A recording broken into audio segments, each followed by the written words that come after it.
नमस्कार, ABP news में आपका स्वागत है। मैं हूं रोहित सिंह सावल। भारत का हूं, भारत की बात करता हूं। कहते हैं पावर में नशा होता है, इसलिए कुछ अफसरों पर इसकी हनक सवार हो जाती है। भारत की बात में आज देखेंगे पुणे में तैनात एक ऐसी ही आईएएस की हनक की कथा, जिसकी दूर दूर तक चर्चा है।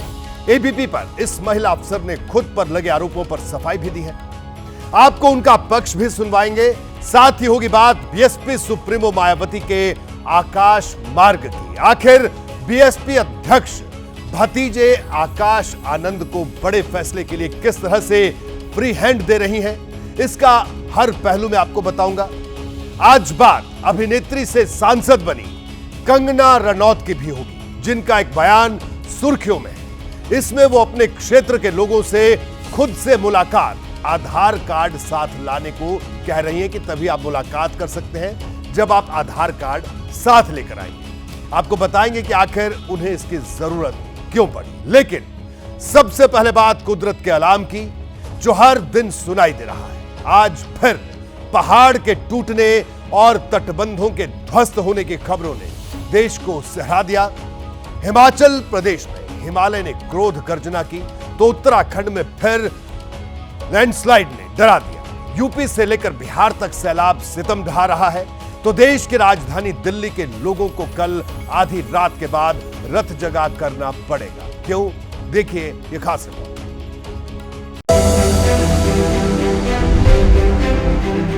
आसमान से देखेंगे तो हिमाचल और उत्तराखंड की तस्वीरें आपका मन मोह लेंगी। चारों तरफ हरियाली, बीच बीच में बसे छोटे छोटे गांव और जन्नत जैसा नजारा।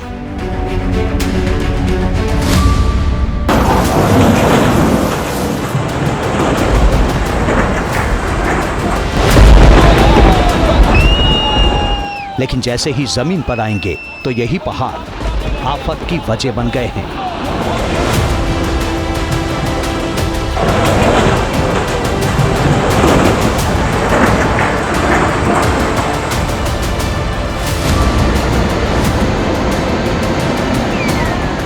ये तस्वीर हिमाचल प्रदेश के चंबा की है। बारिश के बाद पहाड़ी का एक बड़ा हिस्सा नीचे आया और चारों तरफ मलबे का गुबार नजर आने लगा।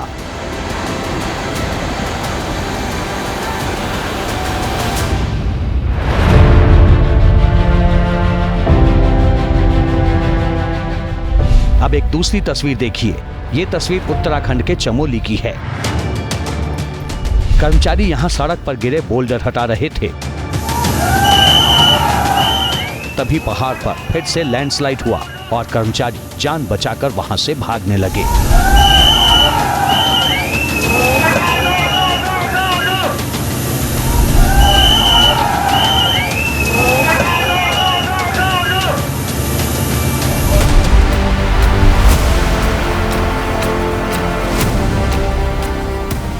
ये तस्वीरें उत्तर प्रदेश की राजधानी लखनऊ के ग्रामीण इलाके की है।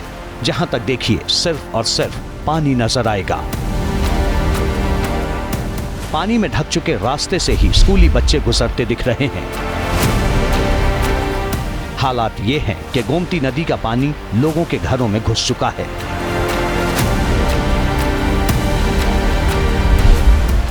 ये कुशीनगर के गांव हैं जो बाढ़ के पानी में डूबे हैं। घर के अंदर से जमीन लापता है, जिसकी छत है सिर्फ उसे ही सहारा है। बाढ़ का पानी अपनी जगह और जरूरी काम अपनी जगह। 3 में से 2 तस्वीरें यूपी की हैं और एक बिहार की, लेकिन कहानी एक। बाढ़ के पानी से रास्ते बंद हुए तो दूल्हे राजा नाव पर ही बारात लेकर निकल गए। दुल्हन की विदाई भी नाव पर ही हुई।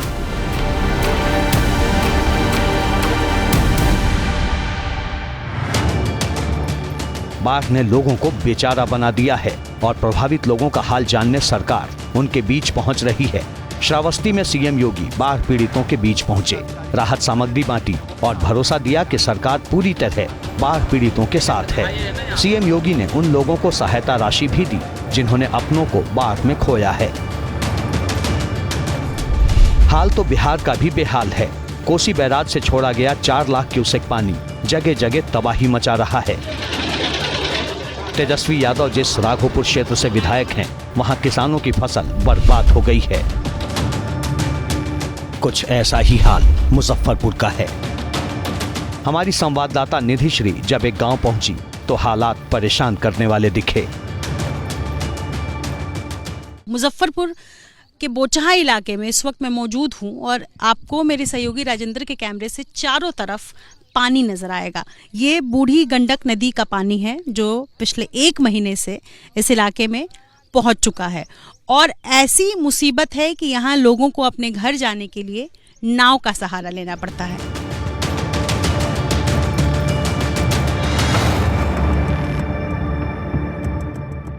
दिल्ली के एक हिस्से में आज बाढ़ का कहर दिखा। इलाका बवाना का था जहां कल रात मुनक नहर टूट गई। इस नहर के जरिए हरियाणा से दिल्ली तक पानी आता है। नतीजा, नहर के पास की कॉलोनी में सैलाब जैसा माहौल बन गया। हजारों लोग आफत में आ गए। स्थानीय लोगों की माने तो अचानक घर में पानी घुसने से एक बुजुर्ग डर गई और सदमे से उनकी मौत हो गई।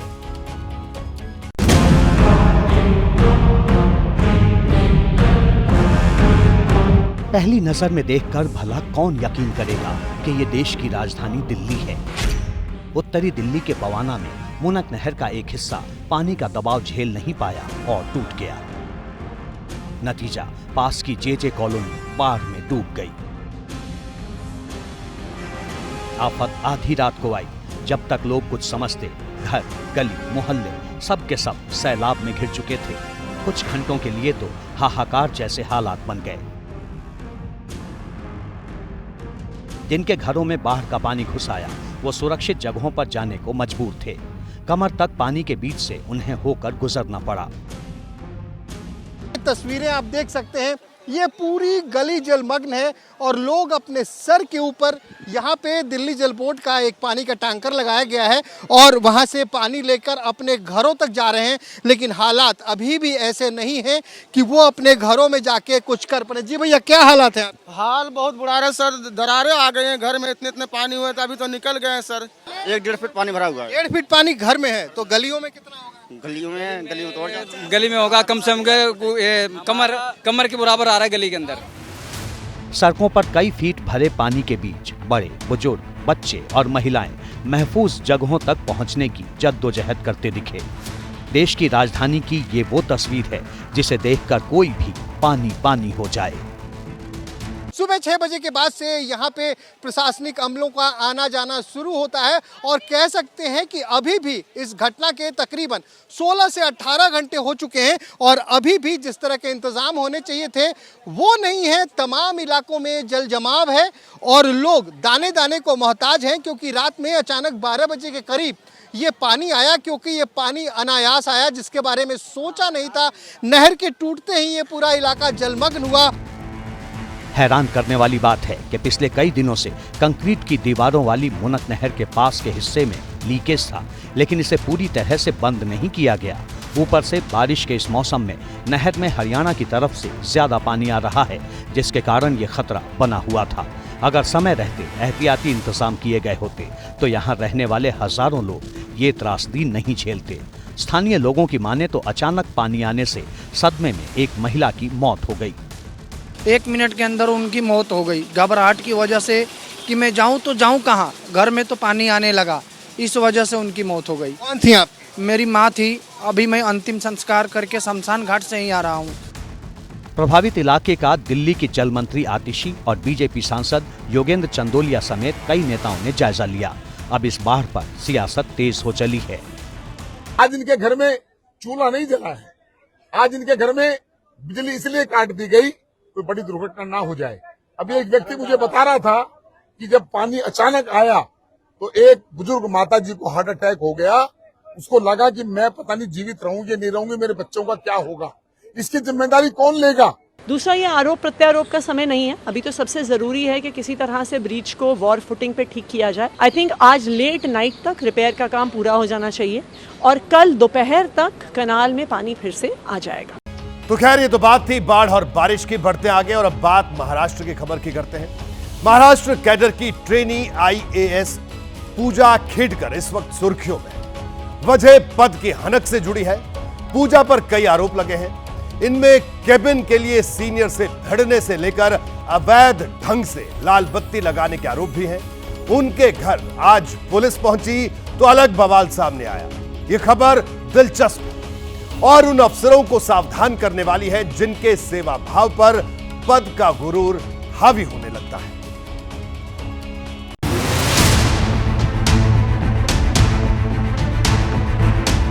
नाम पूजा खेडकर, पद ट्रेनी आईएएस, आरोप पद की हनक दिखाना और फर्जीवाड़ा।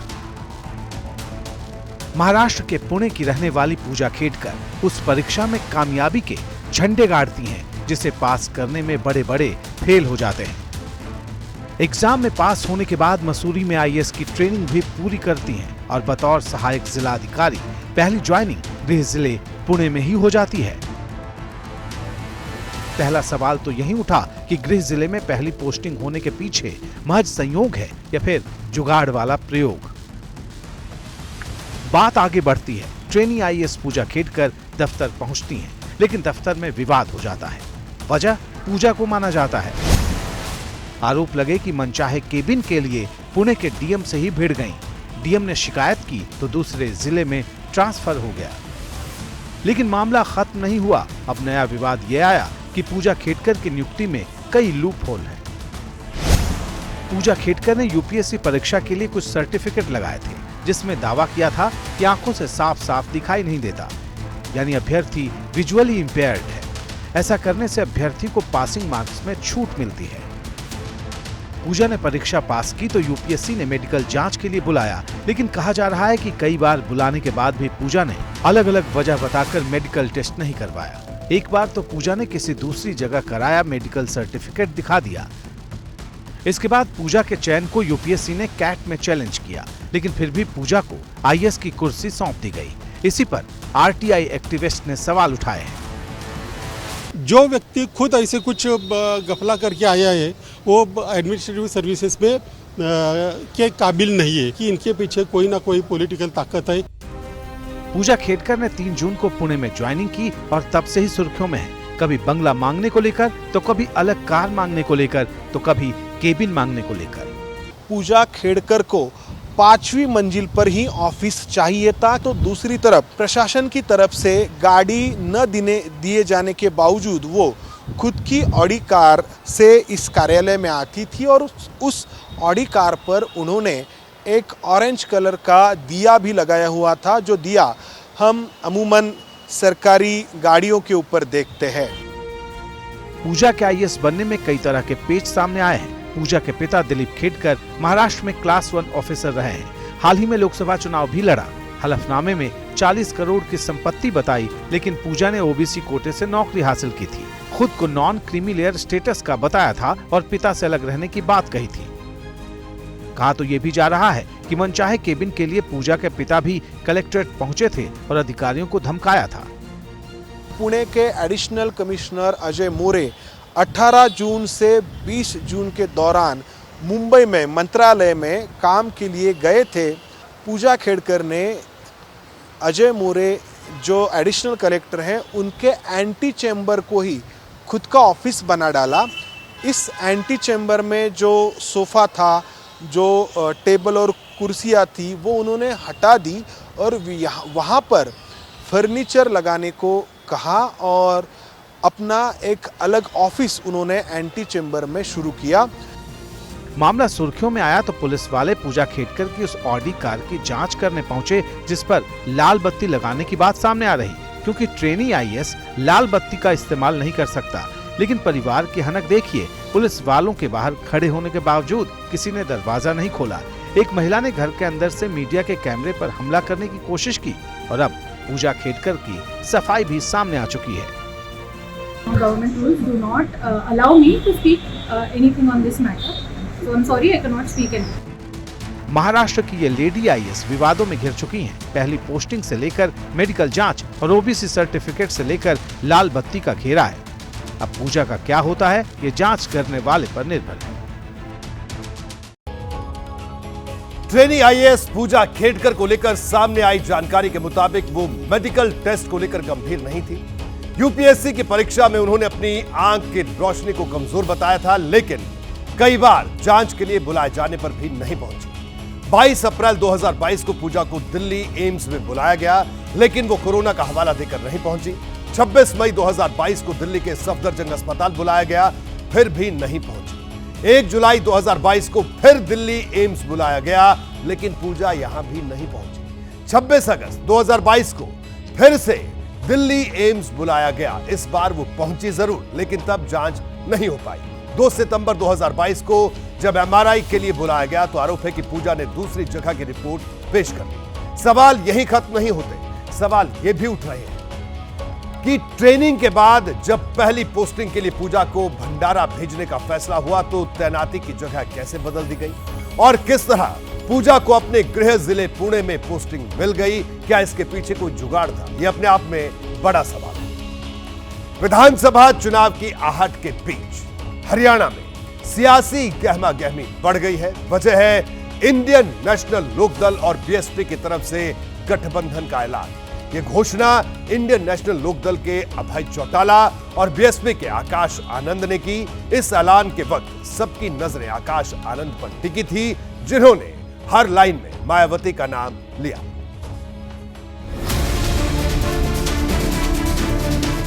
इस बने गठबंधन को बीएसपी की राष्ट्रीय अध्यक्ष बहन कुमारी मायावती जी का पूरा आशीर्वाद प्राप्त है। चंडीगढ़ में आकाश आनंद ने जो भी ऐलान किया मायावती के नाम से किया। आकाश ने मायावती को अपना मार्गदर्शक बताया और उनके नाम से घोषणा की कि हरियाणा में बीएसपी आईएनएलडी के साथ गठबंधन करके विधानसभा चुनाव लड़ेगी। गठबंधन के फॉर्मूले के तहत कुल 90 में से बीएसपी 37 सीटों पर और इंडियन नेशनल लोकदल 53 सीटों पर चुनाव लड़ेगा। यह बना गठबंधन हरियाणा प्रदेश में इस वर्ष होने वाले विधानसभा आम चुनाव में अपना बेहतर रिजल्ट लाएगा तथा अपनी सरकार भी जरूर बनाएगा और फिर सरकार बनने पर बहन जी के आशीर्वाद से वह गठबंधन की ओर से श्री अभय चौटाला जी को ही हरियाणा प्रदेश का मुख्यमंत्री बनाया जाएगा। दोनों पार्टियों ने तय किया है कि किसी नए सहयोगी दल से गठबंधन की स्थिति में आईएनएलडी अपने हिस्से की सीट उसे देगा। दोनों दलों ने आम आदमी पार्टी से भी बातचीत का विकल्प खुला रखा है। इस पर फैसला मिलकर होगा। 6 जुलाई को मायावती और अभय चौटाला की विस्तार से बातचीत हुई थी, जिसमें गठबंधन पर सहमति बनी थी। दोनों दलों के गठबंधन का आधार जाट प्लस दलित वोटर हैं। हरियाणा में 22 से 25% जाट वोटर हैं। आईएनएलडी की इन पर पकड़ है। वहीं 20% अनुसूचित जाति के वोटर हैं, जिन पर मायावती की नजर है। और आकाश आनंद अब इस नए गठबंधन को धार देने में जुट गए हैं। तो बिल्कुल आपने देखा कि हरियाणा में किस तरह से एक नया गठबंधन हुआ, क्योंकि विधानसभा चुनाव आने वाले हैं। तो बहरहाल आगे बढ़ते हैं। हिमाचल प्रदेश के मंडी की सांसद कंगना रनौत, जो कि जानी मानी फिल्म अभिनेत्री भी है, एक शर्त को लेकर आजकल चर्चा में। उन्होंने जनता से मुलाकात के लिए आधार कार्ड साथ लेकर आने की शर्त रखी। क्या है इसके पीछे की वजह, देखिए ये खास रिपोर्ट।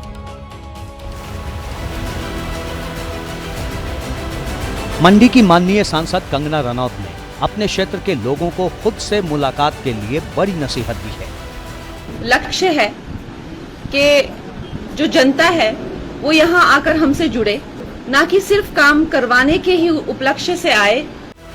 ऐसा लगा जैसे नसीहत कम पड़ गई हो। कंगना ने काम के लिए आने वाले क्षेत्र के लोगों को मुलाकात की शर्तें भी समझा दी। इनमें से एक है साथ में आधार कार्ड लाना। हिमाचल में बहुत ज्यादा जो है पर्यटक आते हैं, तो इससे यहाँ आपका आधार कार्ड, मंडी क्षेत्र का आधार कार्ड होना जरूरी है। और साथ में जो पार्लियामेंट्री आपका काम है वो भी एक चिट्ठी पे लिखा हुआ होना चाहिए, ताकि लोगों को कोई असुविधा ना हो। तो आपने कंगना रनौत की नसीहत भी सुनी कि किस तरह से उन्होंने क्षेत्र की जनता को यह बात बताई कि पर्यटक बहुत आते हैं और मंडी क्षेत्र के लोगों को अगर उनसे मिलने आना है तो आधार कार्ड लेकर जरूर आए।